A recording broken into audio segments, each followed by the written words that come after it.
আসসালামু আলাইকুম রহমতুল্লাহি ওয়া বারাকাতুহু। এটি একটি কৃষ্ণচূড়া ফুলের গাছ। এটার আদি নিবাস দক্ষিণ আফ্রিকা থেকে বণিকদের মাধ্যমে ভারতীয় উপমহাদেশে আসে।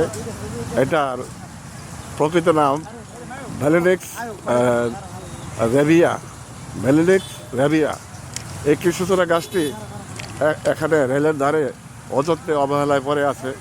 এক সময় আমাদের সরকারি আদিবাদ ইসলামী উচ্চ বিদ্যালয় প্রাঙ্গণে সেই পাকিস্তান আমল থেকে দুটি কৃষ্ণচূড়া গাছ ছিল, খুবই বড় বড়।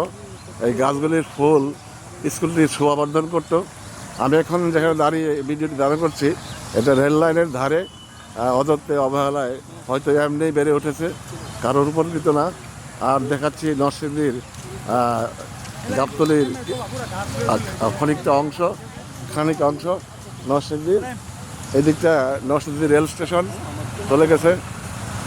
আমার ছোটো ভাইয়েরা এখানে সেলফি তুলছেন এই কৃষ্ণচূড়া গাছটি পেয়ে। এই যে দেখছেন, তারা বিভিন্ন ছবি ফটো সেশন করছেন, একজন দাঁড়াচ্ছেন, আরেকজন ধারণ করছেন। ধন্যবাদ।